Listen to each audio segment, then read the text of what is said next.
안녕하세요. 은하 스타입니다. 오늘도 영웅님에 대한 소식을 전해드리려고 영상을 만들어 봤습니다.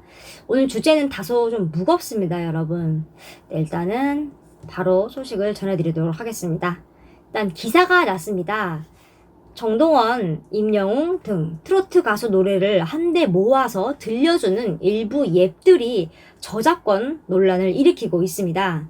지난해 트로트 열풍을 기점으로 노래를 제공하는 앱들이 굉장히 많이 나왔는데요.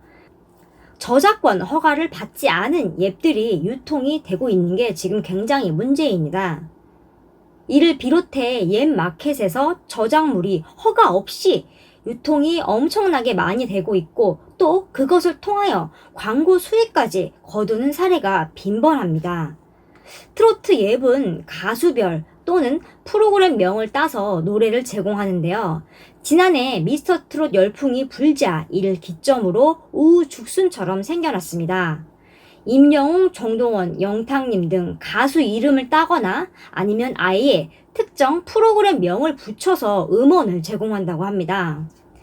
해당 앱들은 유튜브나 블로그 등에 올라온 영상을 음원을 통하여 재생을 해서 노래를 들려준다고 하는데요. 각종 발라드나 힙합 등등 다양한 장르도 똑같이 불법적인 일이 일어나고 있는데 문제가 뭐냐면 트로트 앱이 단연 압도적이라고 합니다. 이 말이 저작권자의 허락 없이 불법적으로 앱을 통하여 음악을 제공을 하고 있다는 게 문제가 굉장히 큰 거죠. 일부 앱들의 경우에 저작권 허가 없이 유통을 하고 있고 나아가서 광고 수익까지 거두는 점이 지금 굉장히 사회적으로 문제가 되고 있는데요. 저작권법에 따르면 저작권자와 저작 인적권자에게 사용 허가를 받아야 합니다. 한국음악저작권협회 관계자는 모니터링을 통해서 대응을 하고 있지만 대응에 한계가 있다라고 말을 하고 있습니다. 개인 개발자를 비롯하여 전문 업체들이 등장을 하면서 대응하기가 쉽지 않다는 설명입니다. 앱 광고 전문 업계에 따르면 일반적인 하나의 앱으로 거두는 광고비는 형태에 따라 굉장히 다르지만 월 최대 1,000만 원에 이르는 경우도 있다고 합니다. 정리를 하면 임영웅님의 노래를 앱을 통하여 들을 수 있는 건데요. 이 임원 수입이 임영웅님에게 가지 않는다는 얘기죠. 그리고 허가되지 않은 노래를 담은 앱에서 그 수입을 모두 다 가지고 있다는 얘기입니다. 저작권 침해는 범죄입니다. 앱 마켓에서 저작권 위반 사례도 굉장히 많이 일어나고 있는데요. 방송, 음악, 영화, 게임, 출판 등등 불법 복제물들이 굉장히 많은데 그 중에 60%가 넘는 비율을 음악이 차지하고 있습니다. 또 한 가지 얘기가 나오는 게 국내 이용자 분들 중에 다수가 저작권에 대한 인식이 취약하다는 점도 이제 있다고 이야기가 나오고 있는데요. 이에 대해서 이제 저작권위원회는 저작권 교육이나 인식 개선에 나서고 있지만 최근에 1인 창작자가 늘어나고 플랫폼 등의 다변화가 되면서 저작권 침해 사례가 더 많아질 것이라고 전망을 하고 있습니다. 그리고 이에 대해서 굉장히 안타까워하고 있습니다. 이렇게 남의 것을 아무렇지도 않게 자신의 것마냥 사용하는 건 절대 해서는 안 되는 행위죠. 우리나라가 저작권에 대한 인식이 취약합니다. 근데 합법적이지 않은 일을 하는 사람들은 다 알면서 하는 겁니다. 음악은 저작권자와 의논을 하고 계약을 함으로써 재생을 할 수 있는 문제니까요. 결국 그냥 불법적인 일들을 편하게 하고 있는 거죠. 여러분, 음악 활동도 창작 활동입니다. 그 음악을 만들기 위해서 굉장히 많은 노력이 들어가고요. 또 창작의 고통이라고 하죠. 그리고 가장 힘든 건 그 음악을 표현을 해내는 가수죠. 가수도 그 음악을 읽고 소화하기 위하여 엄청나게 많은 시간과 공을 들이죠. 그런데 저작권자의 허락 없이 노래를 불법적인 앱을 통하여 제공을 한다는 건 굉장히 잘못된 문제죠. 결국 불법적으로 음원 수익을 자신들이 챙겨간다는 건데요. 이런 앱이 너무 많아서 단속하는 것도 쉽지가 않아 보이네요. 이렇게 되면 제일 많이 피해를 보는 건 해당 가수죠. 바로 임영웅과 트롯맨들이죠. 기사를 보면 특히 트로트 앱이 많다고 명시가 되어 있습니다. 듣는 분들도 이게 아마 불법적인 음악 예비라는 걸 모르시는 것 같습니다. 이용자의 경우는 옛만 봐서는 알 수가 없는 부분이니까요. 하루빨리 이런 잘못된 행동들이 근절이 돼야 합니다. 양심의 문제입니다. 남의 것을 자신의 것인 것 마냥 제공하는 것은 절대는 해서는 안 되는 행위죠.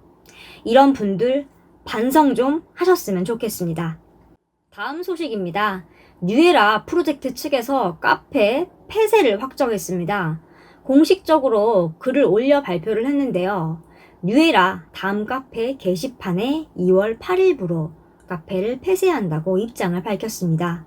탑6에 대한 매니지먼트는 기존대로 하며 뉴에라 프로젝트 미스터 트롯 카페는 폐쇄하겠다는 내용입니다. 굉장히 황당한데요. 어떤 이유에서 카페를 폐쇄하는지는 뉴에라 측만 알겠죠.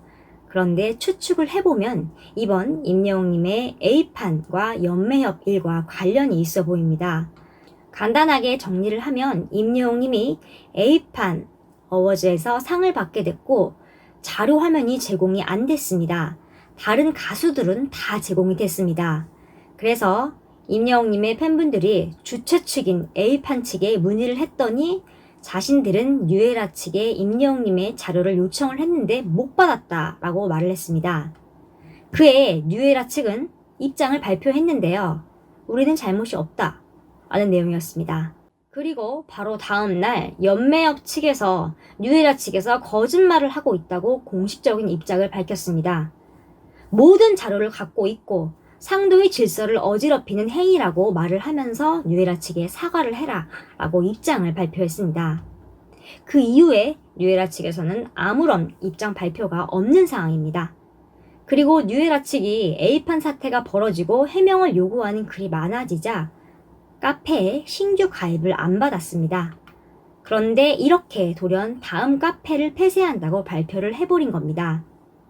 뉴에라 카페가 폐쇄가 된다는 건 두 가지 생각을 해볼 수 있습니다. 첫 번째는 귀를 닫는다는 거죠. 게시판을 통하여 팬들은 뉴에라 측에 정확한 입장 표명을 요구를 했는데요. 이거를 안 듣는다는 거죠. 앞으로 안 듣겠다는 겁니다. 게시판 글 중지 또는 게시판 폐쇄도 아니고 카페 자체를 폐쇄한다는 건 정말 황당한 일이죠. 그런데 카페를 왜 폐쇄하는 걸까요? 잘못이 없고 그에 근거하는 자료를 갖고 있다면 카페를 폐쇄하지 않겠죠. 정확한 자료와 근거를 갖고 연매업에 반박 입장을 발표하겠죠. 그런데 카페를 돌연 폐쇄를 해버리네요. 그리고 두 번째로 입장 표명은 더 이상 안 한다는 의미로 보입니다. 즉 이번 A판 사태에 사과를 하지 않겠다는 거고요. 진실을 밝히지 않겠다는 거죠. 이런 의미로 보이네요. 이렇게 한 기획사가 A판 사태에 카페 폐쇄로 대응을 하는 건 굉장히 씁쓸한 일이 아닐 수 없습니다. 문제의 본질을 외면하는 처사죠. 뉴에라 측은 더 늦기 전에 하루라도 빨리 정확한 입장 표명을 해주시기 바랍니다. 잘못을 했으면 사과를 하면 됩니다. 사과를 하는 게 아름다운 모습입니다. 여러분들은 이번 뉴에라 카페 폐쇄 어떻게 생각하시나요?